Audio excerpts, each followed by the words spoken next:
kita kan pengacara, kadang mereka pikir pengacara sama notaris itu sama pekerjaannya, padahal tidak sama. Apa perbedaan antara pengacara, notaris, dan PPAT? Berikut penjelasannya.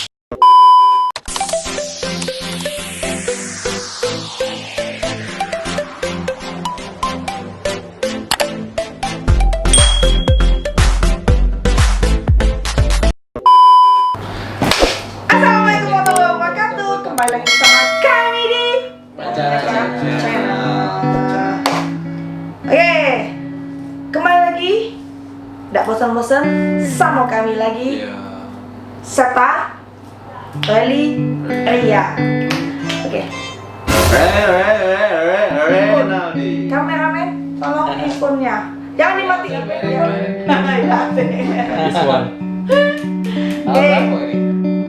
Tanggal bagian kredit apa itu? Bisa jadi.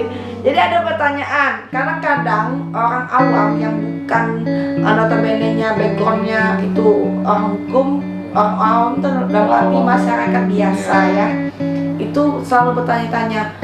Kadang kan kita kan pengacara, kadang mereka pikir pengacara sama notaris itu sama pekerjaannya, padahal tidak sama. Apa perbedaan antara pengacara, notaris, dan PPAT? Berikut penjelasannya. Kadang masyarakat berpikir notaris itu juga pengacara ya, dan memiliki kewenangan yang sama gitu, padahal enggak gitu. Sangat berbeda. Kalau pengacara itu kan jasa hukum ya, jasa hukum dalam sebagai salah satu unsur sistem peradilan pidana selain dari hakim, polisi, dan jaksa penuntut umum itu ada advokat ya. Tugasnya ya terkhusus melakukan pendampingan hukum ya, pembelaan hukum bagi orang-orang yang membutuhkan pembelaan hukum, karena setiap orang itu kan punya hak yang sama di mata hukum. Nah, yang jelek ini kadang masyarakat berpikir kok koruptor, pembunuh, atau segala macam mesti pakai pengacara. Itu pengacara macam apa? Itu udah jelas koruptor segala macam, kok masih dibela. Nah, ini masyarakat mesti paham ya, bahwa di dalam negara hukum belum orang itu dinyatakan bersalah setelah diketuk palu ya. Jadi siapapun, mau itu koruptor, diduga ya, baik itu pembunuh sekalipun, walaupun ia tertangkap tangan sekalipun, tetap mendapatkan pembelaan dan pendampingan hukum oleh pengacara. Betul, karena itu dasar hukumnya diatur dalam Undang-Undang Nomor 18 Tahun 2003 tentang advokat, bahwa kami itu wajib mendampingi siapapun, alasan apapun, dalam keadaan apapun, seperti itu. Bentar ya, ada ini. Maklum kalau di belakang ini gudang duit ya. Kalau ada kurang 100 rupiah tuh lapor yang di belakang itu. Betul. Terus jadi itu tentang advokat ya. Advokat. Kalau notaris? Kalau notaris itu sesuai dengan aturannya, kewenangannya itu bertugas untuk mengaktakan atau mencatatkan sebuah legalitas ya. Iya, legalitas melalui bentuk surat ya. Sesuai Undang-Undang Nomor 30 Tahun 2004 jadi di 30 tentang jabatan notaris gitu ya. Itu ada perubahan pertama ya. Perubahan pertamanya di 2012 atau 2014 sorry, perubahan yang berikutnya. Jadi 30/2004 itu kewenangan notaris itu adalah pejabat umum yang berwenang untuk membuat akta otentik. Ya, itu kewenangan umumnya. Selainnya ada kewenangan khusus, tapi secara umum membuat akta otentik. Akta otentik atas banyak hal, perjanjian, ya, peningkatan surat ya dari SPH, misalnya SHM, akta jual beli, perjanjian ya. Tadi sudah Pak, perjanjian tadi sudah. Ya. Tapi ketika dia mau kalau dia mau ngurusin tanah untuk menjadi itu harus sekolah lagi. Namanya PPAT, Pejabat Pembuat Akta Tanah, yang diatur dalam Undang-Undang Nomor 37 tahun 1958. Kalau dia pertanyaannya, kalau dia nggak PPAT bisa nggak dia buat akta tanah? Nggak bisa. Nggak bisa.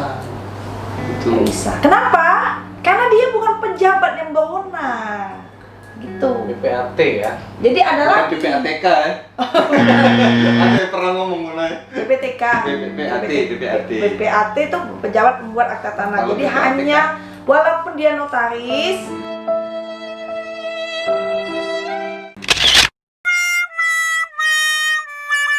kalau dia belum ada belum sekolah lagi melanjutkan sekolah pendidikannya di PPAT, belum dapat apa namanya tuh Bel? menjadi belum pejabat dapat pembuat ininya. akta tanah. belum sah, belum diangkat jadi PPAT, Ya, tidak bisa. diangkat. Ya. Nah, dia diangkat dulu harus. Itu di mana? Di Departemen Hukum dan HAM. Iya. Nah, syarat menjadi advokat itu berbeda dengan syarat menjadi notaris. Beda. Syarat menjadi advokat itu kan kita sarjana hukum, tidak harus S2, S1 pun bisa. Setelah itu kita harus apa? Bertakwa. Bukan. Setelah itu kan sudah sarjana kan kita harus apa namanya? Punya duit. Bukan. Aduh, Sarjana. tadi depan ini kita yang ini sekolah P ini. itu Loh. pendidikan pendidikan apa? Udah. PKPA. Iya, PKPA. Kalau sudah lulus PKPA baru kita ujian pendidikan advokat, baru bisa jadi advokat. Disumpah dulu baru jadi advokat. Dan kalau notaris dia wajib sarjana S2.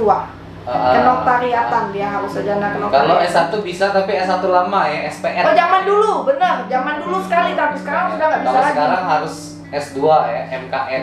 Setelah dari MKN dia Magister wajib. Kewarganegaraan. Bukan. Magister kenotariatan. Ternyata. Nah, itu juga harus MKN, terus dia syaratnya juga dia harus magang menjadi karyawan di kantor notaris minimal 12 bulan. Baru bisa, itu syarat menjadi dia itu. Kalau advokat 2 tahun ya. Ya, kalau sesuai kalau aturan advokat ya. 2 tahun, tapi kalau notaris Makanya. 12 bulan aja. 12 bulan. Betul. Untuk PPAT ada magang 6 bulan di BPN. Nah, itu kalau PPAT beda lagi. 6 bulan magangnya di BPN gitu. Jadi guys, teman-teman kalau yang nggak ngerti perbedaan antara advokat sama notaris, intinya gampangnya itu kami nih mendampingi, bahasa Palembangnya tuh kami mendampingi orang-orang yang butuh pembelaan hukum. Dalam arti contoh seandainya narkoba dia butuh untuk meringankan, kami tidak boleh menolak, tapi kami bisa meringankan. Untuk mengeluarkan kan mungkin tidak bisa, Ya. tapi kalau meringankan hukumannya bisa. Itu Memberikan hak-haknya secara penuh Ya, sesuai dengan sebagai- aturan dalam aturan undang-undangnya. betul. Nah, kalau notaris tadi itu yang kata Weli tadi, dia tuh yang nanda tangan itu buat Neken, surat, neken. neken gawenya tuh neken. Naik ke dari tanah ini dari awalnya cuman sampai camat baik, naik ke jadi sertifikat kayak itu. Nah, atau tanda tangan perjanjian jual beli, perjanjian utang piutang bisa. Misalkan Septa minjem Bang. duit dengan aku. Ya, misalkan. Kalau aslinya Sebaliknya tidak oke. terbalik. Misalkan Septa minjem duit dengan aku. Kaget, kita bikin perjanjian nih ke notaris ya. Nah, itu Betul. boleh ke notaris, Bisa. sederhananya. Nah, Gitu. biasanya juga notaris bekerja sama sama bank-bank, baik swasta maupun negeri, karena biasanya di dalam setiap perjanjian itu pasti ada pejabat yang menjadi saksi, yaitu tanda tangan sama notaris tadi. Biasanya kayak itu, pejabat umum. Nah, itu bedanya itu ya. Jadi jangan salah lagi. Kadang mau tuh, oh ini pengacara ya, Iya. bisa nggak bantuin ini naik ke sertifikat ayu? Nah lah kacau. Bisa sebenarnya. Bisa, Jok. Aman. Bisa. Bisa dibantu. Kalau yang nanda tangan bukan kita. Iya, bisa ya bisa. Pajak ngurusi gak lo orang. Ya cuman berbeda. Jadi apalagi kalau ngomongnya, oh iya ini nah ada masalah ya ini nah, katanya kan ini pengacara kan ini yo lah serius nah ini lokat duit Ya. rupanya dia ngomongi lain nah kacau. Jadi kalau masalah sengketa tanahnya kita yang jalan, cuma kalau masalah administratif betul yang bermasalah baru kami. makanya itu notaris. Intinya kalau yang bermasalah baru hubungi pengacara. Kalau tidak bermasalah, kalau pajak dosa kayak itu ya. Oke, seperti itu Silaturahmi juga saja. nggak apa-apa tapi. Boleh. Cuma kalau bapak-bapak ibu nggak ada masalah, kantor kita sepi. Jadi kalau kan kita bantu cari solusinya. Benar-benar. Jangan lupa dikit aja jadilah. Oh ya, terus ngomong itu. kalau kalau teman-teman ada usaha apapun itu, baik kecil, menengah atau besar, kami juga membuka lawyer in-house untuk perusahaannya untuk membantu dalam apa Segi hukum. Macam-macam ya, kita melayani Jasa. segala kepentingan hukum Iya. klien ya. ya. Mulai dari administratifnya, kontrak kerja dengan karyawannya, jadi seluruh legal surat-surat legalnya, legalitas bisa kami surat, cek kan kalau ada seluruh masalah. kepentingan hukum menyangkut perusahaan atau usaha gitu. Kalau seandainya ada teman yang mau ada usahanya boleh hubungi Jadi, ke sini di email pengacara@gmail.com. mekanismenya itu dipasang itu ya, lawyer, ada nama lawyer. Ya, contohnya nama nanti sama ada. nama. Gini nih, izin gangguan tapi Ya, Bukan. tapi ya, Tuh. nanti sementara namanya itu kalau di konsepnya itu Welly dan Rian ya, karena Iya. kita tidak punya modal. Cuma karena Ibu Septa kami anggap magang, jadi kita buat namanya Ibu Septa ya. Jadi Septalia dulu jadi. Iya. seluruh nasi padang itu tau nggak? Oh, Punya siapa ya? punya masing-masing. Jadi itu nanti ditempel. Nah itu banyak untuk kegiatan usaha banyak manfaatnya ya. Bersinggungan Ada. dengan hukum Manfaatnya? juga. Banyak sekali. Nah, ada yang bertanya, Iya. Wel, manfaatnya apa ya? Katanya. Manfaatnya, sangat Ditempel ke bermanfaat. itu tuh apa sih manfaatnya? Apa guna nempel Manfaatnya nama? antara lain paling enggak usaha kita terlihat bonafit lah ya. Iya. Karena ada nama saya belum ya nanti. Ada nama kuasa hukum itu Ya. membuat usahanya itu menjadi aman, tidak ada yang jaga, nggak ada yang jaga, nggak ada yang apa namanya Apabila mengganggu bersinggungan Iya. dengan gitu. hukum, bisa menghubungi kita jadinya. Psikologis pasar Iya. juga. Oh ini ada ininya nih. Oke lah boleh. Oke, begitu Iya. aja. Nanti satu lagi. Apa lagi? Untuk usaha-usaha lain, kita ini kadang mengalami ada pungli-pungli ya, atau preman-preman yang minta. Nah, ada siapa itu? Jadi itu intinya ada nama kita tuh tidak kata lagi nama preman-preman datang minta jatah. Nah, ada budak itu ya sudah kita tutup dulu ya. Jadilah ya.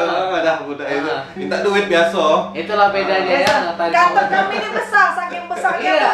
tuh bisa kedengeran Iya. orang ngomong tuh. Itu anak-anak tuh kantor duit biasanya. Iya, bukan minta duit ya. Sudah cukup, Assalamualaikum.